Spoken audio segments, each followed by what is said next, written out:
Hi friends, আমি সৌম্যদীপ মাইতি। আপনারা সবাই দেখছেন আপনাদের প্রিয় Bangla YouTube channel Bangla all in one. আজকে আমি একটি অনুবাদ ও অনুষঙ্গ টপিকের গুরুত্বপূর্ণ টপিক নিয়ে হাজির হয়েছি। আজকের টপিক নতুন দিগন্ত অনুবাদ অনুষঙ্গ। তার দুটো ভাগ আছে। 10টা সাহিত্যিক হচ্ছে ভারতীয়, 10টা সাহিত্যিক হচ্ছে বিদেশি বা আন্তর্জাতিক। তো আজকে আমি আলোচনা করব আন্তর্জাতিক সাহিত্য নিয়ে। ল্যাংস্টন হিউজ, যিনি হচ্ছে মার্কিন কবি ও সাহিত্যিক। পরীক্ষা প্রশ্ন আসে যে ল্যাংস্টন হিউজ কোন দেশের সাহিত্যিক? আমেরিকান মার্কিন কবি ও সাহিত্যিক। ওকে, এবার একটা কথা বলি। তো অনেকেই অনুবাদ সংঘ টপিক থেকে আমাকে আলোচনা করতে বলেছিলেন, কিন্তু আমি বেশি আলোচনা করতে পারবো না এই টপিক থেকে। হয়তো এমসিইউ আবার আলোচনা করতে পারি। কেন বলছি? কারণ আমার পোস্টগুলো ছড়িয়ে ছিটিয়ে আছে, যেটা নিয়ে কিন্তু একটা 250-300 পেজের বই হয়ে যাবে। এই টপিকটি থেকে আমরা বই বের করবো ভেবেছিলাম, তারপর আর বই বের করতে পারিনি, কারণ সময় হবে না। পরীক্ষার আগে এটা বের করতে পারবো না, তাই লেখা বন্ধ করে দিয়েছি। মাঝে মাঝে আমি এই টপিকটা নিয়ে হাজির হব, তবে সব টপিক দিতে পারবো না, কারণ তাহলে ছাত্রছাত্রীরা বলবে আমরা টাকা খরচ করে আপনার কাছে পড়ছি, তো আপনি সব ইউটিউবে দিয়ে দিচ্ছেন। সব দিতে পারবো না, কিন্তু মাঝে মাঝে এই টপিকটা আমি আলোচনা করে দেবো, ঠিক আছে? বেশিরভাগ এমসিকিউ আকারে, তথ্যভিত্তিকগুলো দেবো না তেমন, এমসিকিউ আকারে আলোচনা করে দেবো। আচ্ছা, যারা অনলাইন ক্লাসে যোগাযোগ করতে চান তারা আমার 8768830230 নাম্বার যোগাযোগ করবেন। অলরেডি 95 জন হয়ে গেছে, মনে হয় 100 পেরিয়েও যাবে। অনেকের ফোন ধরতে পারিনি। ওকে, তো আপনারা ফোন করে নেবেন, আমি যোগাযোগ করে নেব। তো আমি আর সপ্তীপ স্যার দুজনে মিলে ক্লাস করাবো সপ্তাহে 4 দিন, আমি 2 দিন, স্যার 2 দিন।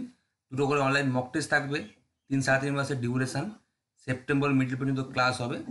10টা বা 15টা করে মক টেস্ট পরীক্ষা নেব ক্লাস শেষের পর। ওকে, টেলিগ্রাম অ্যাপসে ক্লাস হবে। প্রতিটা রেকর্ডিং আপনি গ্রুপে পেয়ে যাবেন, হোয়াটসঅ্যাপ গ্রুপে। তো চলুন বেশি দেরি করে ভিডিওটি শুরু করি। তাহলে ল্যাংস্টন হিউজ কোন দেশের কবি সাহিত্যিক? মার্কিন বা আমেরিকান। ওকে, ফার্স্ট প্রশ্ন এখান থেকেই আসে যে কোন দেশের, একটা কিন্তু আসবেই।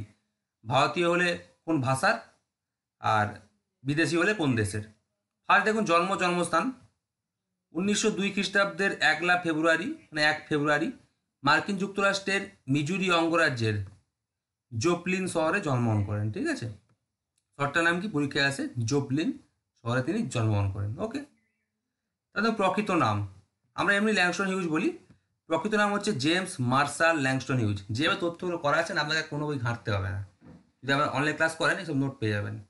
তিনি বলুন পিতা মাতা। পিতার নাম হচ্ছে চার্লস হেনরি ল্যাংস্টন, যিনি ছিলেন শিক্ষক, এবং মাতার নাম হচ্ছে ক্যারোলিন ল্যাংস্টন, যিনি ছিলেন শিক্ষিকা। মানে দুজনেই তারা শিক্ষক শিক্ষিকা ছিলেন। তিনি ছিলেন তাদের দ্বিতীয় সন্তান, মানে ল্যাংস্টন হিউজ ছিলেন তার পিতামাতার দ্বিতীয় সন্তান। তাদের দেখুন সময়কাল, সময় হচ্ছে 1926 থেকে 1964 খ্রিস্টাব্দ। তথ্য দেখুন, তিনি কলম্বিয়া বিশ্ববিদ্যালয়ে পড়াকালীন হারলেম রেনেসা আন্দোলনের নেতা ছিলেন। তাহলে কোথায় পড়াকালীন? কলম্বিয়া বিশ্ববিদ্যালয়ে পড়াকালীন তিনি কোন আন্দোলনের নেতা ছিলেন? হারলেম রেনেসা আন্দোলনের নেতা ছিলেন। খুবই ইম্পর্টেন্ট। তা দেখো, তার প্রথম প্রকাশিত কাব্যগ্রন্থ হচ্ছে দ্য ওয়ারি ব্লুজ, সাল হচ্ছে 1926। খুব ইম্পর্টেন্ট। তার প্রথম প্রকাশিত কাব্যগ্রন্থের নাম কি? The worry blues, 1926। তার দ্বিতীয় প্রকাশিত কাব্যগ্রন্থের নাম কি? ফাইন ক্লোদেস টু দ্য জু, এটার প্রকাশ করেছে 1927 খ্রিস্টাব্দ। তার প্রথম প্রকাশিত কবিতা দেখুন, তার প্রথম প্রকাশিত কবিতা হচ্ছে the Negro speaks of river, এর সাল হচ্ছে 1920। ওকে, এটি কোন পত্রিকায় প্রকাশিত হয়? ক্রাইসিস ম্যাগাজিন পত্রিকা। দ্য ক্রাইসিস ম্যাগাজিন পত্রিকায় 1920 খ্রিস্টাব্দে এই কবিতাটি প্রকাশিত হয়। তার আরও দুটি বিখ্যাত কবিতা দেখুন, এক নম্বর হচ্ছে ড্রিমস, আর 2 নম্বর হচ্ছে the Negro speaks of rivers, my people. এগুলো হচ্ছে ল্যাংস্টন হিউজের দুটি বিখ্যাত কবিতা। তাহলে দেখুন, তার প্রথম প্রকাশিত উপন্যাস দেখুন, নট উইদাউট লাফটার। প্রথম প্রকাশিত উপন্যাসের নাম কি? নট উইদাউট লাফটার, যা প্রকাশ করেছে 1930 খ্রিস্টাব্দ। তার প্রথম প্রকাশিত ছোট গল্প সংকলন গ্রন্থের নাম দেখুন, তার প্রথম প্রকাশিত ছোট গল্প সংকলন গ্রন্থ হলো the ways of white folks. The ways of white ফক্সের সাল কত? 1934 খ্রিস্টাব্দ। জীবদ্দশায় প্রকাশিত সেই ছোট গল্প সংকলন গ্রন্থের নাম দেখুন, সিম্পলস আঙ্কেল স্যাম, 1965 সালে প্রকাশিত। এটা মোট 46টি গল্প রয়েছে। ওকে, হিউজের জীবদ্দশায় প্রকাশিত শেষ ছোট গল্প সংগ্রহের নাম কি? Something in common and other stories, Hill and Wang, সাল হচ্ছে 1963 খ্রিস্টাব্দ। তার লেখা প্রথম প্রকাশিত নাটক দেখুন, তার লেখা সম্ভবত প্রথম প্রকাশিত নাটক হচ্ছে মূল বোন, 1931। যদিও এটা তার হচ্ছে স্বতন্ত্র আকারে প্রকাশিত প্রথম নাটক নয়, তিনি একজনের সঙ্গে যৌথভাবে এই নাটকটি লিখেছিলেন। এটা কিন্তু তার স্বতন্ত্র প্রথম প্রকাশিত নাটক নয়, তিনি একজনের সঙ্গে যৌথভাবে লিখেছিলেন।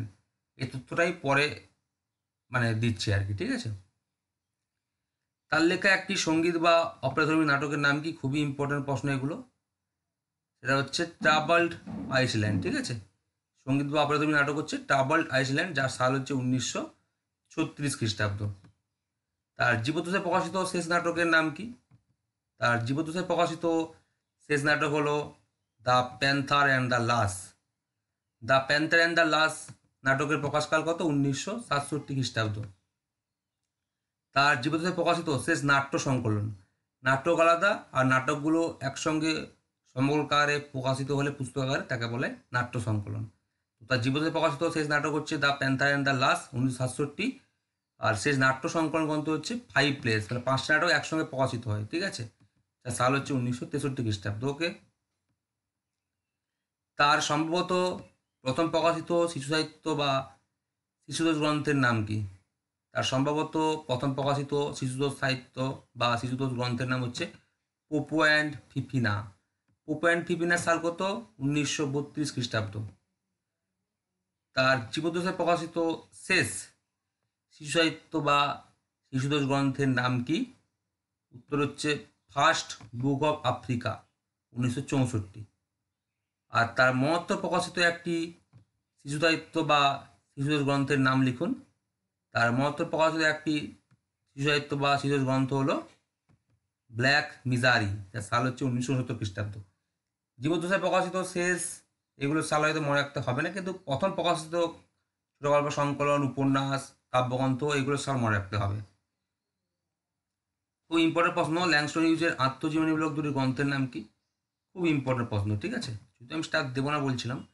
তো ল্যাংস্টন হিউজের আত্মজীবনীমূলক দুটি গ্রন্থের নাম হচ্ছে 1 নম্বর the big sea. The big সির প্রকাশকালে মনে রাখতে হবে 1940 খ্রিস্টাব্দ। আর 2 নম্বর দেখুন I wonder as I wander. প্রথমের বানানটা দেখুন WO, শেষের বানানটা দেখুন WA। I wonder as I wander, সাল হচ্ছে 1956 খ্রিস্টাব্দ। তার মহত্তর প্রকাশিত দুটি নন ফিকশন গ্রন্থের নাম দেখুন।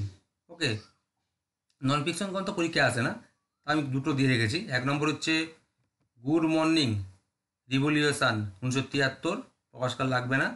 2 নম্বর দেখুন the Negro artist and racial mountain article, 1986, এগুলো প্রকাশকাল লাগবে না। এগুলো মরণোত্তর প্রকাশিত দুটি নন ফিকশন গ্রন্থ। এবার দেখুন কিছু প্রশ্ন দেওয়া আছে যে ল্যাংস্টন হিউজের যৌবনকালে তিনি কাদের কবিতা পড়ে গভীরভাবে প্রভাবিত হন? উত্তর হচ্ছে মার্কিন কবি কার্ল স্যান্ডবার্গ। মার্কিন কবি কার্ল স্যান্ডবার্গের জন্ম দেখুন 1878 থেকে মৃত্যু 1967, এবং ওয়াল্ট হুইটম্যান, যার জন্ম 1819, মৃত্যু 1892।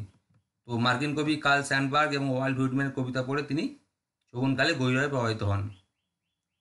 হিউজের নাটক অবলম্বনে অগ্নিপুত্র নাটকটি কী রচনা করেন? খুবই ইম্পর্ট্যান্ট। হিউজের নাটক অবলম্বনে অগ্নিপুত্র নাটকটি রচনা করেন ডক্টর গৌতম সরকার। তাদের সাংবাদিকতা, ঠিক আছে, সাংবাদিকতা, এগুলো 2020-21 সালে তৈরি করেছিলাম, এখন আরও আপডেট করেছি, সব অনলাইন ক্লাসে দিয়ে দেবো। 1931 থেকে 1937 খ্রিস্টাব্দ পর্যন্ত স্পেনের গৃহযুদ্ধের সময় যুদ্ধের সংবাদদাতা হিসেবে তিনি কাজ করেন, ঠিক আছে। তার কার? স্পেনের গৃহযুদ্ধের সময় সংবাদদাতা যুদ্ধের হিসেবে কাজ করেন। কত থেকে কত খ্রিস্টাব্দ পর্যন্ত? 1931 থেকে 1937 খ্রিস্টাব্দ পর্যন্ত। তা দেখুন তার কাব্যগ্রন্থ বা কবিতার বইয়ের লিস্ট দিয়ে দিয়েছি। এখন প্রত্যেকটা কাব্যগ্রন্থ বা কবিতার নাম মনে রাখতে হবে, কারণ যে ধরনের প্রশ্ন আসছে MSc পরীক্ষায় বা SSC পরীক্ষায়, কার লেখাটা কিন্তু 4-5টা করে দিচ্ছে। হয়তো বলতে এই কাব্যগ্রন্থটি কার লেখা, নাটকটি কার লেখা। এই গ্রন্থের নামগুলো কিন্তু জেনে রাখতে হবে। সে আধুনিক যুগ হোক, সে মধ্যযুগ হোক। মধ্যযুগে বেশিরভাগ সাহিত্যিক অত লেখে না, কবি অত লেখে না, 1-2 কাব্যগ্রন্থ থাকে। আর সে হচ্ছে অনুবাদ সংগ্রহ। দেখুন তার কাব্যগ্রন্থ বা কবিতার বইয়ের লিস্ট দিয়ে দিয়েছি।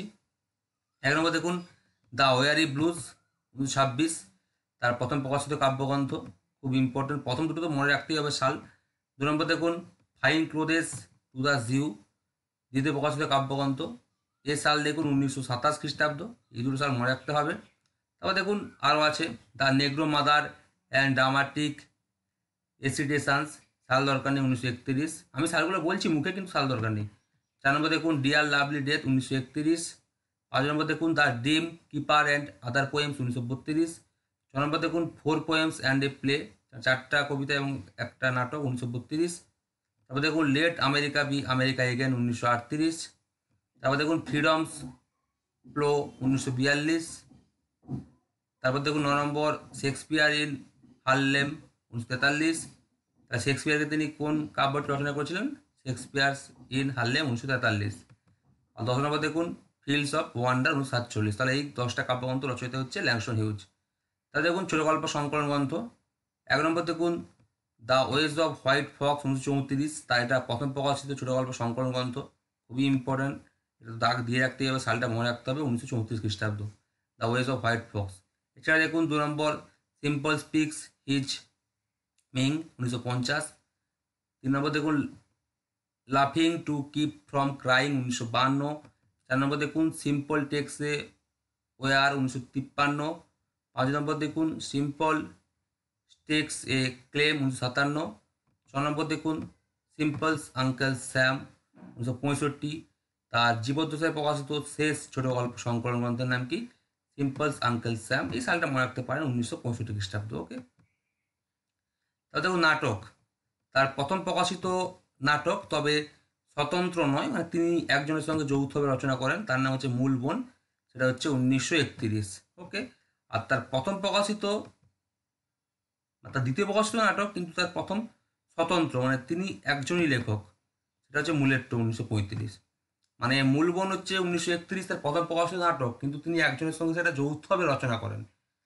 হ্যাঁ, আর মূলেরটো হচ্ছে তার দ্বিতীয় প্রকাশিত নাটক 1935, কিন্তু মূলেরটোই প্রথম নাটক যেটি তিনি স্বতন্ত্র প্রকাশ করেন, মানে তিনি একজনই তিনি এই নাটকটি লিখেছিলেন, তিনি কারোর সঙ্গে যৌথভাবে লেখেননি। তাই মূলেরটো হচ্ছে তার প্রথম স্বতন্ত্র গ্রন্থাগারে প্রকাশিত নাটক। ঠিক আছে, 3 নম্বর দেখুন ট্রাবলড আইসল্যান্ড 36, সালটা মনে রাখতে হবে, সঙ্গীত বা অপজমি নাটক। পরীক্ষা যদি আসে তার একটি সঙ্গীত বা অপজমি নাটকের নাম লিখুন, ট্রাবলড আইসল্যান্ড 1936। ঠিক আছে, এই মূল বোন আর মূলেরটোটা আরও ভালো করে আমি বুঝিয়ে দেবো কার সঙ্গে যৌথভাবে লিখেছেন সেটা একটু পরে। ঠিক আছে, তাছাড়া দেখো little lamb 1936, impression of Haiti 1936, sorry empire of Haiti 1936, তো দেখুন don't you want to be free 1938, তারপর দেখুন স্ট্রিট সেন্স 1947, 8 নম্বর দেখুন ওয়ান ডে টিকিট 1949, এগুলো হচ্ছে তার নাটক। ওকে, অনেক আছে। 9 নম্বর দেখুন মন্টেজ অফ রিম ডিফারেন্ট 1951, 10 নম্বর দেখুন টেম্পোরাইন্স টু গ্লোরি 1956, 11 নম্বর দেখুন সিম্পলি হেভেনলি 1957, 12 নম্বর দেখুন ব্ল্যাক নেটিভিটি 1961, 13 নম্বর দেখুন আক্স ইয়োর মামা 1961, 14 নম্বর দেখুন জেরিকো জিম ক্রো 1964, আর 15 নম্বর দেখুন দ্য প্যান্থার অ্যান্ড দ্য লাস, এটি তার জীবদ্দশায় প্রকাশিত শেষ নাটক। তার জীবদ্দশায় প্রকাশিত শেষ নাটকের নাম কি? দ্য প্যান্থার অ্যান্ড দ্য লাস। এর সাল কত মনে রাখতে হবে? 1967 খ্রিস্টাব্দ। ঠিক আছে, যেগুলো আমি দাগ দিয়েছি সালে সেগুলো মনে রাখতে হবে। উল্লেখযোগ্য পুরস্কার তিনি বহু পেয়েছেন, সেরকম সাজিয়ে দেওয়া আছে। 1 নম্বর দেখুন 1926 খ্রিস্টাব্দে তিনি writer Bynner undergraduate poetry award লাভ করেন। ঠিক আছে, সরি রাইটার বলছি, উইটার বাইনার আন্ডার গ্র্যাজুয়েট কবিতা পুরস্কার তিনি লাভ করেন 1926 খ্রিস্টাব্দে। ঠিক আছে, আমি যেগুলো ইম্পর্টেন্ট সেগুলো রাখ দেবো। 2 নম্বরটা এটা ইম্পর্টেন্ট নয়, 1935 খ্রিস্টাব্দে তিনি বলে দিচ্ছি গার্গেন অফ ফেলোশিপ পান, যা তাকে স্পেন ও রাশিয়া ভ্রমণের জন্য প্রদান করা হয়, এটা ইম্পর্টেন্ট নয়। ঠিক আছে, তাই রাখ দিচ্ছে না। 3 নম্বরে 1941 খ্রিস্টাব্দে তিনি রোজেনওয়াল্ড ফান্ড থেকেও ফেলোশিপ অর্জন করেন, এটাও দাগ দিচ্ছেন। ঠিক আছে, আমি যারা স্টার দিচ্ছি যেগুলো ইম্পর্টেন্ট স্টার দিয়ে দিচ্ছি। ঠিক আছে, 1 ইম্পর্টেন্ট, 2 ইম্পর্টেন্ট নয়, 3 ইম্পর্টেন্ট নয়। তো 4 দেখুন মার্কিন আমেরিকান যুক্তরাষ্ট্রের লিঙ্কন বিশ্ববিদ্যালয় তাকে সম্মানসূচক গ্রেড উপাধিতে ভূষিত করেন, এটা এমনি পড়ে রাখতে পারেন, অতটা ইম্পর্টেন্ট নয়। মার্কিন বা আমেরিকান যুক্তরাষ্ট্রের লিঙ্কন বিশ্ববিদ্যালয় তাকে সম্মানসূচক ডিলিট উপাধিতে ভূষিত করেন কবে? 1943 খ্রিস্টাব্দে। এটা মোটামুটি ইম্পর্টেন্ট, খুব একটা ইম্পর্টেন্ট নয়, ঠিক আছে। তা দেখুন 5 নম্বর 1954 খ্রিস্টাব্দে তিনি অ্যানিসফিল্ড উল্ফ বুক পুরস্কার লাভ করেন। এটাও মোটামুটি ইম্পর্টেন্ট, খুব একটা ইম্পর্টেন্ট নয়। 6 দেখুন অতটা ইম্পর্টেন্ট নয়, এটা স্টার দেওয়া দরকার নেই। তিনি national association for the advancement of colour people কর্তৃক পুরস্কার অর্জন করেন। এটা ইম্পর্টেন্ট নয়। তারপর দেখুন 7 নম্বর 1961 খ্রিস্টাব্দে তিনি American academy of arts and letter সম্মাননা পান। এটাও ইম্পর্টেন্ট নয়। তারপর দেখুন 8 নম্বর 1963 খ্রিস্টাব্দে তিনি মার্কিন বা আমেরিকান যুক্তরাষ্ট্রের কেমব্রিজ শহরের, ওটা অতটা ইম্পর্টেন্ট নয়। মার্কিন বা আমেরিকান যুক্তরাষ্ট্রের কেমব্রিজ শহরের ম্যাসাচুসেটসের হার্ভার্ড বিশ্ববিদ্যালয় তাকে সাম্মানিক ডক্টরেট উপাধিতে ভূষিত করেন। তো এইগুলো কোনো পরীক্ষায় আসে না, তাই আসবেও না, ঠিক আছে। আমি কোনটা স্টার দিয়েছি? একদম প্রথমেরটা স্টার দিয়েছি, ঠিক আছে। এই দেখো একদম শুধু একটাই স্টার দিয়েছি, বাকিগুলো এমনি দাগ দিচ্ছি, কিন্তু যেহেতু পড়াচ্ছি সব তাই দাগ দিচ্ছি, কিন্তু সেগুলো ইম্পর্টেন্ট নয়।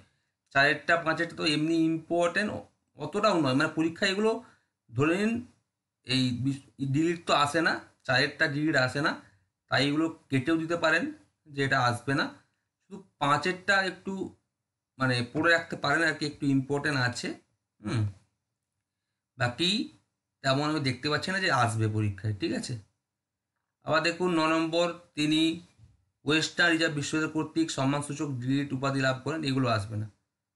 আর লাস্টেরটা একটু ইম্পর্টেন্ট স্টার দিয়ে রাখো।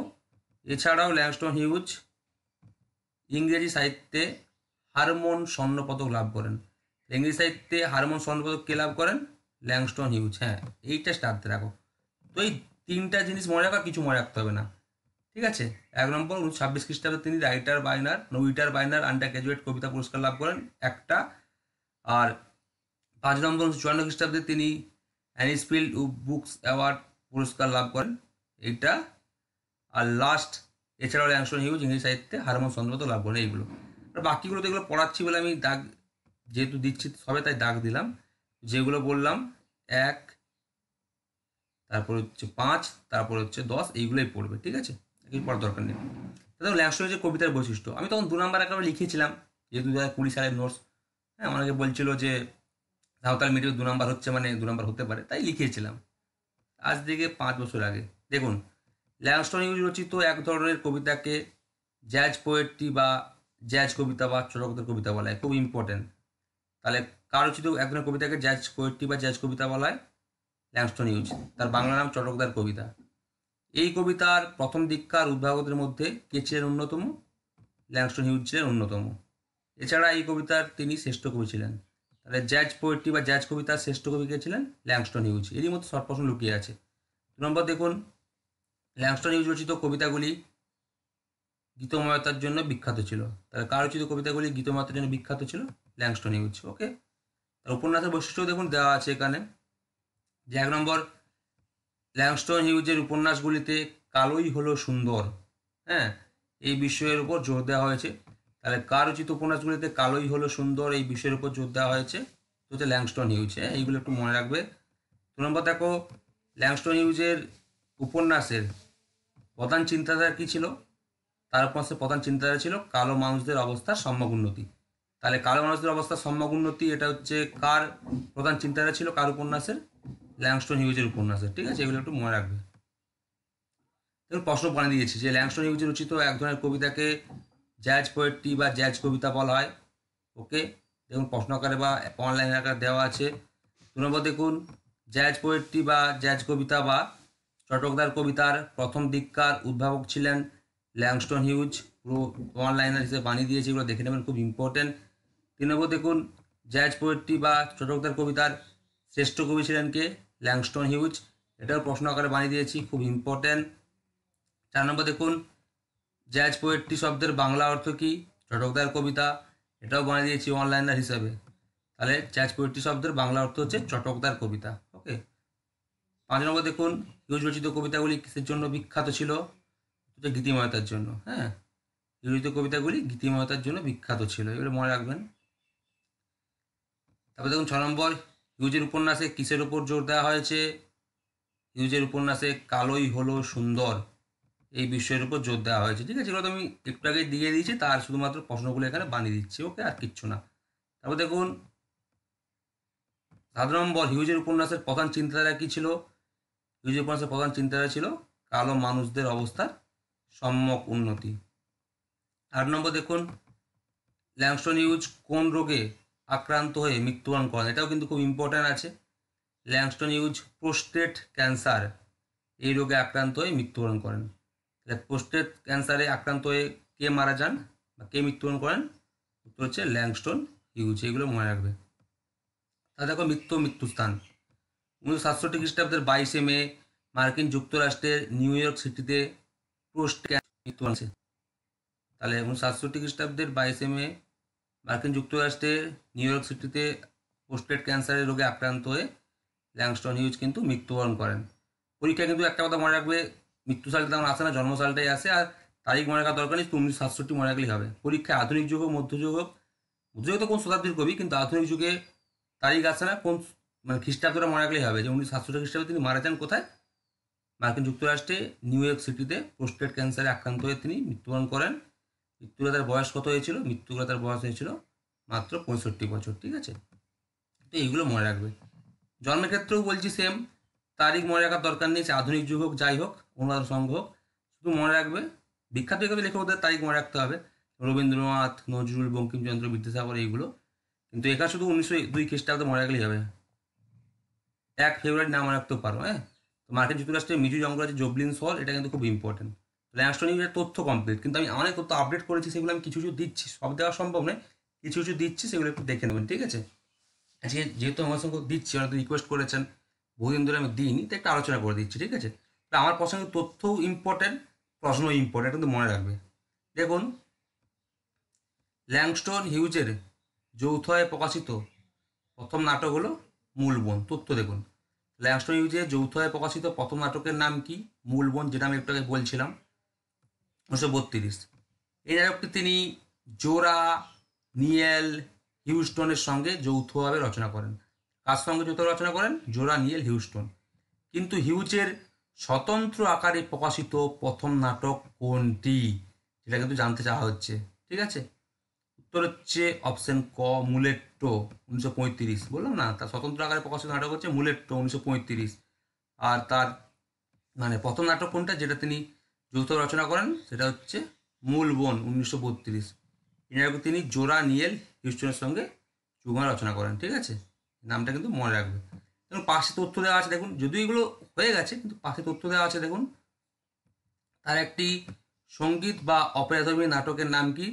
তার একটি সঙ্গীত বা অপেরাধর্মী নাটকের নাম হচ্ছে ট্রাবলড আইসল্যান্ড। তার সাল কত? 1936 খ্রিস্টাব্দ। এই নাটকে তিনি কার সঙ্গে যুগ্ম রচনা করেন? এই নাটকে তিনি উইলিয়াম গ্র্যান্ট স্টিল এর সঙ্গে যৌথভাবে রচনা করেন। ঠিক আছে, আমি আগেই বলেছি পাশে আমার প্রশ্ন আছে, আমি অনলাইন ক্লাসে দেবো 300টা প্রশ্ন, কিন্তু পাশে তথ্যগুলো আছে, সেখান থেকেই দেখুন, এখান থেকেই দুটো তথ্য বেরিয়ে যাবে। তো বিশেষ দ্রষ্টব্য যেগুলো দেওয়া আছে বা পাশে দেওয়া আছে, এখান থেকে 200টা প্রশ্ন বেরিয়ে যাবে। মোট 500টা প্রশ্ন সমাহার দেবো অনলাইন ক্লাসে, ওর মধ্যে কমেন্ট চলে আসবে, একদম গ্যারেন্টি। 10টা পড়লে 9টা আসবে, 6টা পড়লে 5টা আসবে, মানে 90% কমন আসবেই, আর সবই কমন চলে আসতে পারে। তারপর দেখুন, ল্যাংস্টন হিউজের প্রথম প্রকাশিত কবিতার নাম কি? ল্যাংস্টন হিউজের প্রথম প্রকাশিত কবিতার নাম হচ্ছে the Negro speaks of rivers. এটি কবে? 1920 খ্রিস্টাব্দে দ্য ক্রাইসিস ম্যাগাজিনে প্রকাশিত হয়। এটি তার কোন কাব্যগ্রন্থের একটি বিখ্যাত কবিতা? তার প্রথম কবিতার নাম জানিয়ে দিলাম, the Negro speaks of rivers, 1920 খ্রিস্টাব্দে দ্য ক্রাইসিস ম্যাগাজিন পত্রিকায় প্রকাশিত হয়, সব জানিয়ে দিলাম। তো প্রশ্ন হচ্ছে এটি তার কোন কাব্যগ্রন্থের অন্তর্গত একটি বিখ্যাত কবিতা? এটি তার প্রথম কাব্যগ্রন্থ দ্য ওয়ারি ব্লুজ, যার প্রকাশ করা হচ্ছে 1926 খ্রিস্টাব্দ। এই কাব্যগ্রন্থের অন্তর্গত হচ্ছে একটি বিখ্যাত কবিতা। দেখুন এগুলো অনলাইন ক্লাসে দিয়েছিলাম, তাই হয়তো হোয়াটসঅ্যাপ থেকে ছবি তুলেছি। তথ্য দেখুন, এছাড়া তার দুটি বিখ্যাত কবিতা হলো ড্রিমস এবং the Negro speaks of rivers. এগুলো আমার তথ্যেও আছে, প্রশ্ন আকারেও আছে, মাই পিপুল। তার প্রথম প্রকাশিত শিশু সাহিত্য বা শিশুতোষ গ্রন্থের নাম কি? তার প্রথম প্রকাশিত শিশু সাহিত্য বা শিশুতোষ গ্রন্থ হলো পোপো অ্যান্ড ফিপিনা, যার প্রকাশকাল হচ্ছে 1932 খ্রিস্টাব্দ। ঠিক আছে, সব তথ্য দেওয়া আছে এখানে। তারপর তথ্য দেখুন যে 1921 খ্রিস্টাব্দে হিউজ ছদ্মনামে কলম্বিয়া ডেইলি স্পেক্টেটর পত্রিকায় কবিতা লিখতেন। তাহলে কে 1921 খ্রিস্টাব্দে ছদ্মনামে কলম্বিয়া ডেইলি স্পেক্টেটর কবিতায় বা পত্রিকায় কবিতা লিখতেন? ল্যাংস্টন হিউজ, ঠিক আছে? 1921 সালটা মনে রাখবে। পত্রিকার নাম কলম্বিয়া ডেলি স্পেকটেটর। সেই সময়ে তরুণ লেখকদের মুখপাত্র ছিল কোন পত্রিকা? সেই সময় তরুণ লেখকদের মুখপাত্র ছিল ফায়ার পত্রিকা। প্রত্যেকটা প্রশ্ন কিন্তু ইম্পর্ট্যান্ট, তাই এইগুলো কিন্তু মনে রাখতে হবে। ওকে, তারপর দেখুন, সুনীল গঙ্গোপাধ্যায় ও গৌতম দত্ত সম্পাদিত আমি আমার মৃত্যুর পর স্বাধীনতা চাই না, এই গ্রন্থটিতে ল্যাংস্টন হিউজের মোট কয়টি কবিতা অনুদিত হয়েছে? তাহলে আমি আমার মৃত্যুর পর স্বাধীনতা চাই না এই গ্রন্থটি কারা সম্পাদনা করেন? সুনীল গঙ্গোপাধ্যায় ও গৌতম দত্ত। সেই গ্রন্থটিতে অনেকের কবিতা আছে, কিন্তু ল্যাংস্টন হিউজের মোট কয়টি কবিতা অনুদিত হয়েছে, এসব তথ্য কিন্তু আপনারা বেশিরভাগ কবিতা পাবেন না। উত্তর হচ্ছে অপশন ক, সাতটি। সাতটি কবিতা এই গ্রন্থটিতে ল্যাংস্টন হিউজের অনুবাদ হয়েছে বা অনুদিত হয়েছে, ঠিক আছে? তো তথ্য দেখুন, আরও বড় তথ্য, যে সুনীল গঙ্গোপাধ্যায় ও গৌতম দত্ত সম্পাদিত আমি আমার মৃত্যুর পর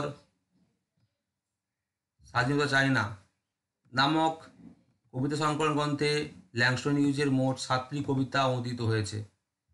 এর মধ্যে গৌতম দত্ত কেবল একটি কবিতা অনুবাদ করেছেন। গৌতম দত্ত মাত্র একটি কবিতা অনুবাদ করেছেন, ঠিক আছে? কবিতাটির নাম কি? উত্তর দেখুন দেওয়া আছে, জুক বক্স ভালোবাসার গান। এটি মাত্র গৌতম দত্ত অনুবাদ করেছেন। তাছাড়া বাকি সব কবিতা কিন্তু অনুবাদ করেছেন কে? সুনীল গঙ্গোপাধ্যায়। তথ্য দেখুন, তিনি 1902 খ্রিস্টাব্দের 1 ফেব্রুয়ারি আমেরিকা যুক্তরাষ্ট্রের মিসৌরির জবলিন শহরে বা জবলিন গ্রামে জন্মগ্রহণ করেন। তার পিতার নাম দেখুন চার্লস হেনরি ল্যাংস্টন এবং মাতার নাম হচ্ছে ক্যারোলিন ল্যাংস্টন। তারা উভয়ই ছিলেন স্কুল শিক্ষক শিক্ষিকা। তথ্য দেখুন, তিনি কলম্বিয়া বিশ্ববিদ্যালয়ে পড়াকালীন হার্লেম রেনেসাঁ আন্দোলনের নেতা ছিলেন। সব তথ্য দেখুন এখানে দিয়েছি। 1921 খ্রিস্টাব্দে ছদ্মনামে তিনি কলম্বিয়া ডেলি স্পেকটেটর পত্রিকায় কবিতা লিখতেন।